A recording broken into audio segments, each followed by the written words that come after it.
prazer estar aqui com vocês. O assunto de hoje é eleição, inteligência artificial e tudo que cerca, como voto, fake news e verbas. O Fundo Especial de Financiamento de Campanha, conhecido popularmente como Fundo Eleitoral ou Fundão, será de 4,9 bilhões de reais, 145% maior que em 2020 e foi sancionado pelo presidente Lula dentro da LDO de 2024. Mas quem vai contar e comentar sobre política, como ela funciona, é o cientista político Humberto Dantas. Dantas, que prazer ter você aqui comigo, meu amigo. É uma alegria, todas as noites no Jornal da Vida, hoje desse jeito, mais próximo, com mais tempo de falarmos de política. Muito bom aprender com você. Então, começo perguntando sobre o Fundão. Qual que é a finalidade, Dantas, e como ele influencia nas campanhas? Ana, você deve lembrar, em 2014, nós tivemos as últimas eleições do Brasil sem a presença de empresas como doadoras de campanhas e de partidos e etc. Portanto, afastamos os CNPJs com fins lucrativos da experiência de doação de campanha. E em 2016, alegam, os políticos, alguns analistas, especialistas, enfim, que a eleição se esvaziou porque não teve dinheiro para dizer que uma eleição existia. A partir de 2018, então, a gente cria o Fundo Eleitoral. Então, um dinheiro público do orçamento da União destinado aos partidos políticos para que eles fizessem suas campanhas. E foi assim em 2018, foi assim em 2020, foi assim em 2022, será assim em 2024 e pode apostar que em 26, 28, enfim. E essa verba, Dantas, depende a quantia dela mandada para os municípios por população. Como que faz essa conta lá de cima para chegar até aqui embaixo? Ainda mais nessas eleições municipais agora. Então, Ana, a primeira coisa que a gente tem que ter em mente é um dinheiro da União, é um recurso federal destinado a este fim.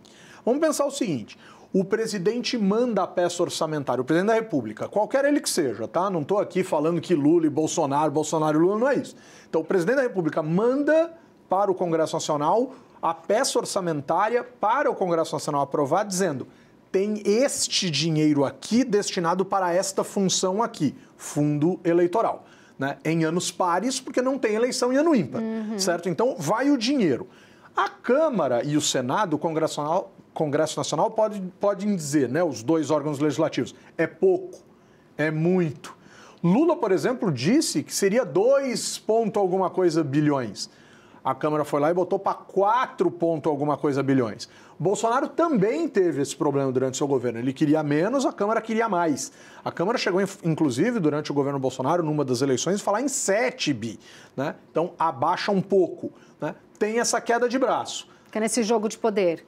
Tem esse jogo de poder. Lula pode até vetar, poderia até ter vetado, dizendo, não, 4,x bi não, que é um valor muito parecido a 2022, mas significativamente superior a 2020. Podia ter essa queda de braço, mas o que o Congresso poderia dizer? Poderia derrubar o veto. As pessoas precisam lembrar o seguinte, Ana, a palavra final é sempre do Legislativo, a não ser quando o STF resolve se meter ou é provocado a fazê-lo. Mas, na relação executivo-legislativo, é o Legislativo quem dá a palavra final, 4,x bilhões aí, e aí os partidos dividem entre eles com uma lógica proporcional aos seus tamanhos dentro do Legislativo, com forte ênfase da Câmara dos Deputados e um pedacinho do Senado, nessa proporcionalidade para a distribuição do tal fundão eleitoral, que eu não estou nem falando dos outros dinheiros, eu estou falando só do fundão eleitoral. E aí existem alguns regramentos para os partidos distribuírem esse dinheiro, mas não é obrigado a ter dinheiro a cada cidade, etc. Aí é da estratégia do partido e o partido vai ter essa inteligência interna com base em aspectos técnicos e políticos, exatamente. Vou aproveitar sua deixa, Lula e Bolsonaro, e vou te perguntar o seguinte, essas eleições agora, municipais, elas vão ditar se o governo Lula está bem na fita ou se ainda tem influência do Bolsonaro? Você acha que as urnas vão poder dar esse norte, ditar sobre isso? Olha, a gente acabou de ser lançado um livro agora, em dezembro de 2023, do Felipe Nunes, do cientista político Felipe Nunes, em parceria com o jornalista Thomas Trauman, e eles estão dizendo no livro, com base numa série de indicadores de pesquisas, que aquela cisão eleitoral vivida em 2022, na verdade um espelho de 18, claro que um espelho modificado, tal, que também tem uma relação com 2014, enfim, a gente vem assistindo esse fenômeno da polarização política no Brasil já faz aí cerca de 10 anos, pelo menos, daria para falar até mais, né? Pelo menos desde 2013, alguma coisa assim. Eles estão dizendo, isso persiste no ideário, na vida, no cotidiano das pessoas. Portanto, essa divisão, esta cisão ideológica que a gente vive na nossa sociedade, ela transcende, ela conseguiu transcender o caráter eleitoral. Portanto, pode não ser Lula e Bolsonaro, mas pode ser conservadores e progressistas, pode ser esquerda e direita, pode ser o que diferencia as pessoas, aparentemente, de uma forma mais longeva. Mas eu acho que especificamente, eu tenho para mim que especificamente Lula versus Bolsonaro... São duas figuras muito fortes, que despertam muita paixão, né? Não são personalidades fortes, né? Então, isso vai aparecer em algumas cidades. Por exemplo, sugere-se que em São Paulo isso vai acontecer com o lançamento da pré-candidatura do deputado federal Guilherme Boulos do PSOL, com o apoio do PT, versus a tentativa de reeleição de Ricardo Nunes do MDB, com o apoio do PL de Bolsonaro. Então, isso pode acontecer. Agora, em todas as cidades, é improvável, e o mais provável é que a gente assista a um sucesso muito expressivo nas cidades brasileiras dos tais partidos chamados de centrão. Eu acho que PL e PT não farão a maioria das prefeituras no Brasil. A maioria nunca fariam, né? Mas não serão os dois partidos que mais farão prefeitos no Brasil em 2024. Eu apostaria em PSD, em progressistas, em MDB. Eu ficaria entre esses três para dizer qual será aquele que fará mais prefeituras. Depois PT e PL. PL e PT, na verdade. Você acha que esse resultado das urnas, seja para PT, Bolsonaro ou Centrão, já pode começar a nortear as eleições majoritárias ou ainda é muito cedo, Dantas? Eu acho que a eleição majoritária de 2026, se a gente pensar aí nas eleições presidenciais, eu acho que elas já estão dadas desde 2018, pelo menos, repetindo o que aconteceu em 22. Eu acho que a gente ainda vai ter uma lógica muito concentrada nessas duas grandes forças políticas, com aquele eterno sonho de uma parcela da sociedade brasileira na tal terceira via, que até agora não parece capaz de chamar a atenção das pessoas, por mais que algumas pesquisas digam que o brasileiro gostaria de conhecer alternativas a essa polarização. O problema é que quando o brasileiro diz isso em percentuais expressivos, você pulveriza esse campo com um monte de balão de ensaio dizendo, então sou eu. Porque o político tem dificuldade de entender que talvez não seja ele e que talvez ele tenha que favorecer alguém ou se juntar em torno de alguém.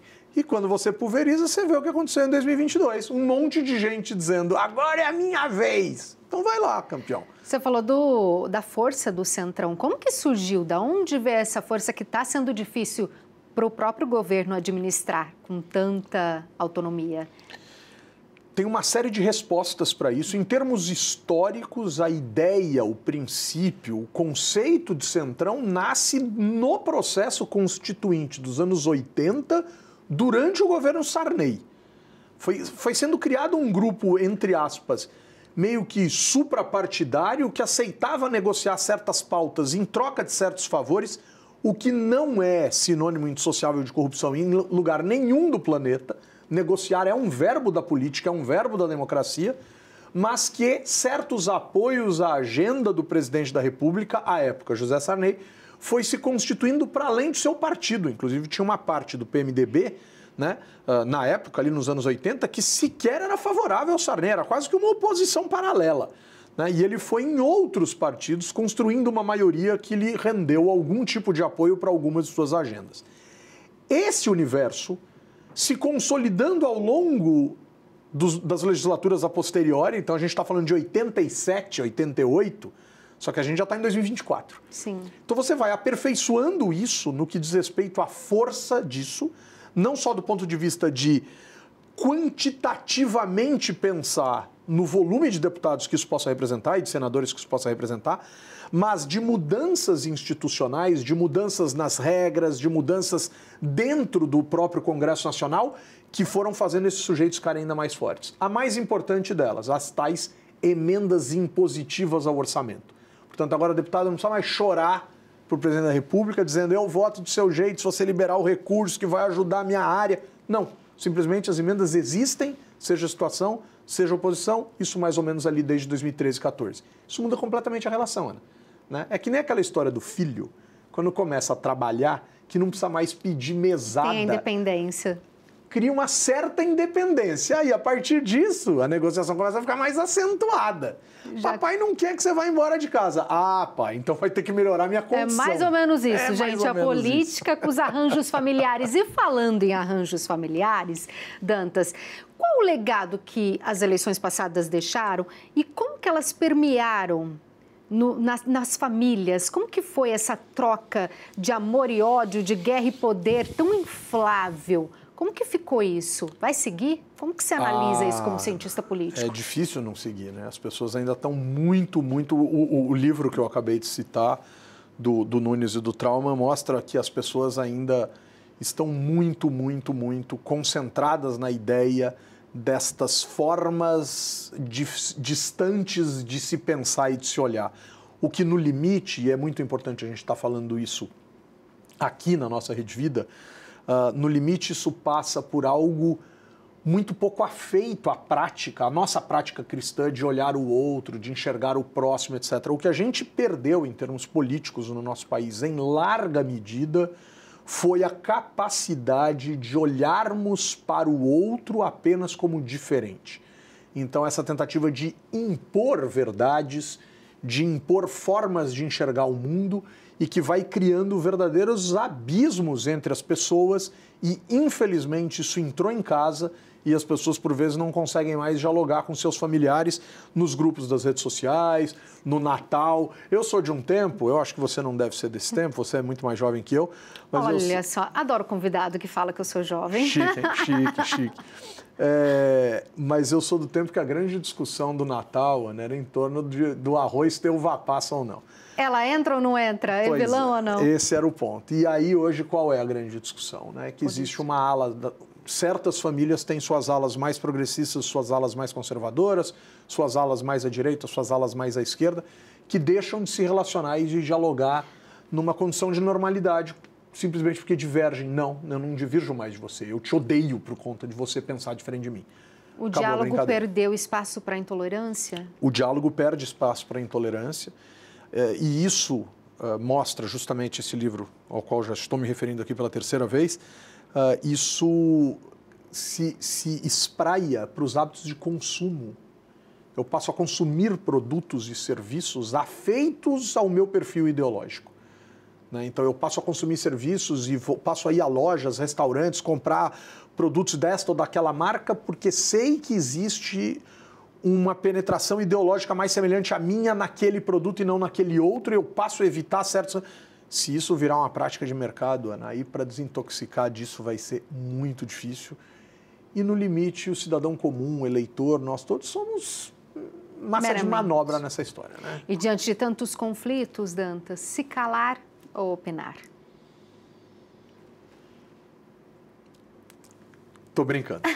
Sempre opinar. Até assustei. Opinar. Opinar respeitosamente. Mas a grande questão é essa, Ana. O que é opinar? O que é um debate? Se as pessoas entram num diálogo achando que vão ganhar o diálogo, aí é melhor ficar quieto. Se as pessoas entram num diálogo dizendo assim, puxa vida, a Ana pensa de uma forma muito diferente da minha e eu acho interessante, apesar de discordar, acabou. Percebe? Eu só adquiri algo diferente do que é meu.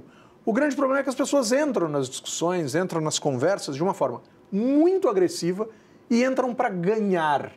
Com todo respeito, Ana, ninguém ganha nada, né, porque disse que o outro pensa diferente de si ou porque descobriu que o outro pensa diferente de si. Você ganha ao ouvir. E pensar diferente evolui, você aprende. É isso, é isso. Você aprende. Eu acho que a gente precisa aprender a falar de uma forma menos agressiva, mas muito mais importante do que isso, nós precisamos aprender a ouvir. Se nós aprendermos a ouvir, no ápice da discórdia, a gente simplesmente vai dizer que interessante esse seu jeito de pensar. É muito diferente do meu, mas certamente a sua forma de pensar adicionou algo à minha maturidade e à minha sabedoria. Obrigado, acabou o diálogo. Agora vamos falar de outra coisa. Eu ia falar, vamos falar de futebol, mas futebol é pior e as outras coisas são... Enfim, mas e falando nisso, em perguntas e dúvidas, a gente tem uma pergunta lá de casa para você. Olá, Dantas. Olá, Ana Lúcia. A minha dúvida é, qual a função de um prefeito de uma cidade e qual a função de uma prefeitura na mesma? Muito obrigado. Obrigada, Matheus. Olha que legal. Então vamos lá. Eleição esse ano, 2024. Nós vamos eleger os prefeitos e os vices. A chapa é conjunta. Não adianta dizer, não votei no fulano, eu votei na ciclana. Não, pode parar com graça. A eleição majoritária municipal, as outras também, mas a eleição majoritária municipal envolve prefeito e vice. Quando você apertar o número que indica esta candidatura do titular, você vai levar o reserva no pacote. Então, é isso. Quando você vota em um, na verdade, você está levando dois indissociavelmente. Então, esse é um primeiro ponto fundamental. O prefeito, Ana, ele é o chefe do poder executivo municipal. Portanto, ele é o sujeito que, eleito para o poder legislativo municipal, junto com seu vice, vai nomear toda uma equipe de secretários responsáveis estes por políticas públicas que estão sempre associadas aos direitos das pessoas, seja de forma direta. Então, por exemplo, a Secretaria Municipal de Educação está dialogando com o direito das pessoas à educação. Sim. A da Saúde está dialogando com o direito das pessoas à saúde. E assim sucessivamente. E aquelas pastas que a gente chama, aquelas secretarias que a gente chama de secretarias meio, que vão cuidar da burocracia. Por exemplo, a Secretaria de Planejamento. Ela vai organizar todo o orçamento, ela vai orientar toda a lógica econômica para que estas políticas fim cheguem na vida dos cidadãos. O chefe desse governo é o prefeito. Então, a prefeitura, responsável por políticas públicas, né, fica sob o comando deste chefe político e do seu vice, eleito diretamente pela sociedade, né, para o cumprimento das políticas públicas de responsabilidade dos municípios. Na Constituição, tem um capítulo lá escrito das atribuições dos municípios ou dos municípios. Educação nos seus níveis mais básicos, principalmente educação infantil e em muitas cidades já o ensino fundamental, nível básico de atendimento à saúde, se bem que alguns municípios mais ricos, mais estruturados, podem chegar até a ter seus próprios hospitais municipais, etc. Mas predominantemente o nível básico de atenção à saúde, organização do espaço territorial, transporte intermunicipal, né? O plano diretor, como essa lógica da organização do território, a preservação do patrimônio histórico-cultural, o trânsito, etc. Isso tudo é prefeitura.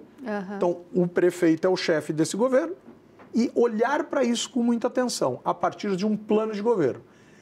Em tese, em termos teóricos, ideais, uma eleição nada mais deveria ser do que um concurso de propostas.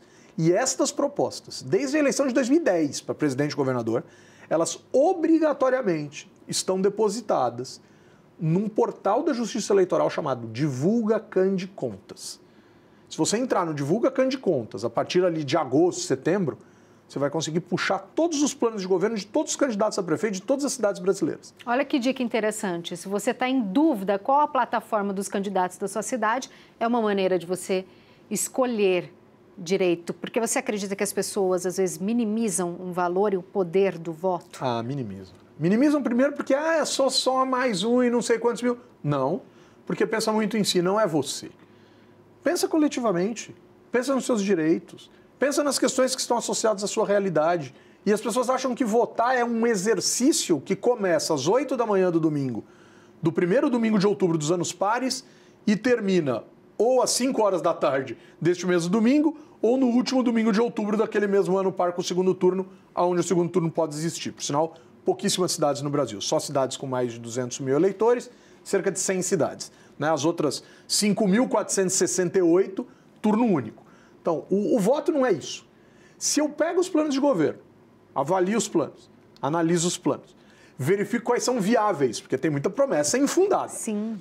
Debato, discuto, chego a uma conclusão, voto e, o mais importante, acompanho, verifico, cobro, vejo se há sintonia, por exemplo, entre o plano de governo eleito em outubro de 2024, o quanto ele dialoga com o plano plurianual, o PPA, que é uma peça que tem que ser aprovada até ali o final de 2025, pensando nos próximos 4 anos da cidade. Então, vamos pensar o seguinte, você tem a cidade X, que elege um prefeito com base num plano de governo. Esse plano de governo, em tese, teria que estar, em alguma medida, espelhado no PPA, que o prefeito, que a prefeitura, manda para a Câmara Municipal, que vai aprovar ou não esse PPA, que tem que dialogar e tem que dizer para os próximos 4 anos o quanto se espera arrecadar e o quanto se espera investir em cada política pública de responsabilidade da prefeitura. Aí você vai dizer, nossa, Dantas, é muita coisa, é trabalhoso. Sim, mas quem disse que a democracia é fácil? Quem disse que escolher é simples? Mas está ali no poder do voto. É isso.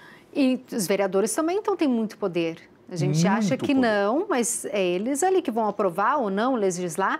E como que funciona? Porque tem vereador que é eleito na urna, mas não assume a cadeira. Como que funciona isso, Dantas? Então, o que a pessoa tem que avaliar, além das propostas, o que mais ela tem que avaliar para saber se o candidato dela consegue realmente uma cadeira no legislativo? Então, muito bacana. Eu vou no primeiro ponto que tem muito poder. O poder legislativo municipal, estadual, federal, enfim, mas municipal tem muito poder, muito poder. E ele é mais concentradinho, né? Porque as câmaras municipais no Brasil têm entre 9 e 55 vereadores. Pensar que a Câmara dos Deputados tem 513 deputados. Então você pensa o seguinte, Ana, nas cidades pequenas, em termos populacionais, as câmaras, 85% das cidades brasileiras têm entre 9 e 11 vereadores. Olha que legal isso. Você já imaginou você ser, Ana, 1/9 do poder legislativo? Então você é mais de 10% da força legislativa da sua cidade. Esse vereador é um super político. E as pessoas não veem assim. Ah, vereador de cidadezinha pequenininha, vereador, empregado do prefeito. Nunca, mas nunca, nunca. Então, o sujeito é mais de 10% daquele organismo que decide algo sobre a cidade. Agora, o eleitor tem essa dimensão. O eleitor sabe cobrar o trabalho de um legislador, sabe para que serve uma Câmara, vê a Câmara no plural, ou vê o vereadorzinho que faz o favorzinho no bairrozinho para asfaltar a ruazinha. Tudo isso é super importante. Mas isso é muito pouco para essa função gigante do Legislativo. Então, o Legislativo tem muito poder. O Poder Executivo tem muito recurso. A sociedade olha para o poder ou olha para o recurso? Olha para o recurso. Se a sociedade olhar para o recurso, ela vai aceitar que o vereador dela seja um microexecutor de recursos.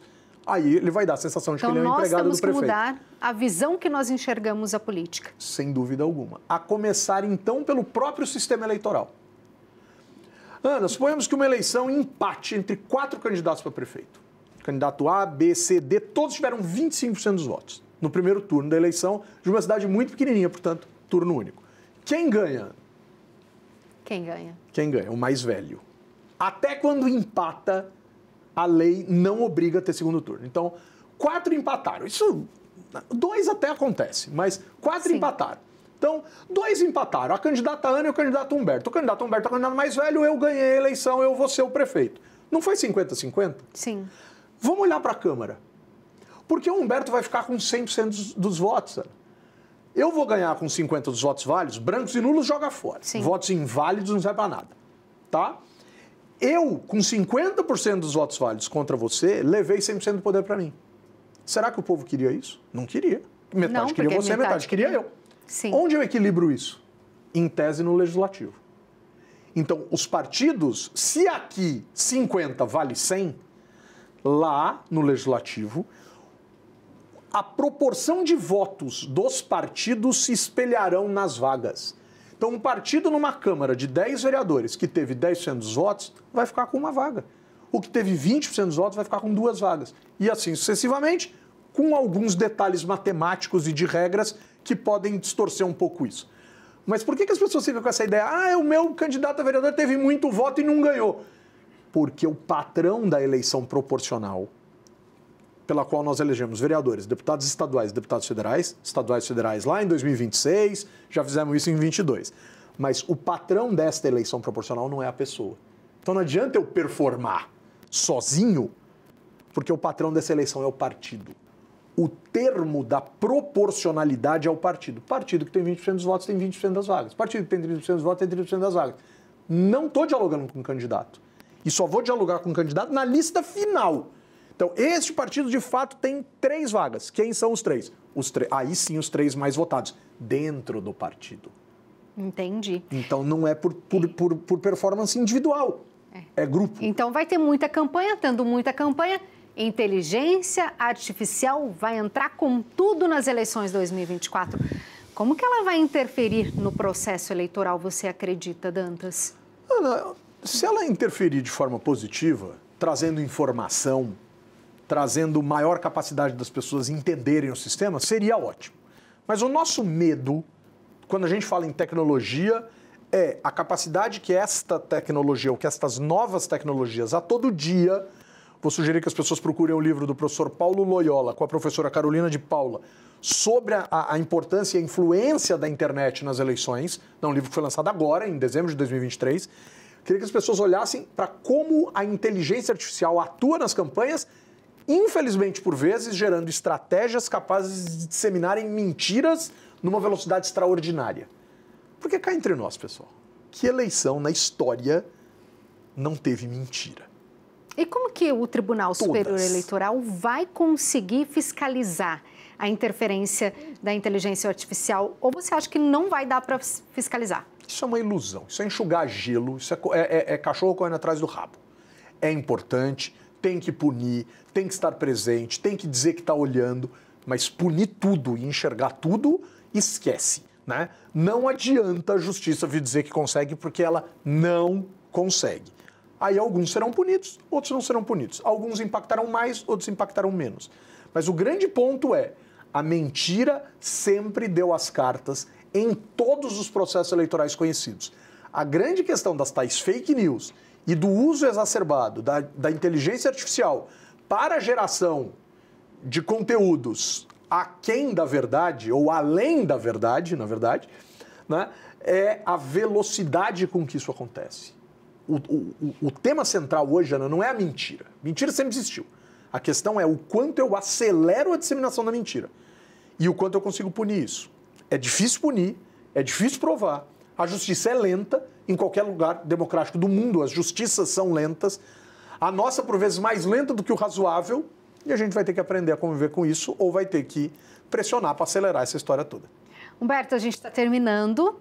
Deixa aqui aquela dica especial para a pessoa ali que está vendo a gente votar com consciência, votar corretamente. A eleição de 2024, ela é, absolutamente fundamental, e 2, ela é, na verdade, o começo da eleição de 2028. Se você comparar planos de governo, se você votar, pressionar e cobrar, você vai ter muito mais facilidade de votar em 2028. A não ser que você tenha feito isso em 2020, para a imensa maioria das pessoas a gente sabe que é improvável que tenha feito. Muito obrigada, Humberto, adorei. Este foi o Rede Vida, serviço sobre eleições municipais, inteligência artificial, com o cientista político Humberto Dantas. Fique agora com Crônicas Noturnas Poéticas. Obrigada, até o próximo. Tchau, tchau.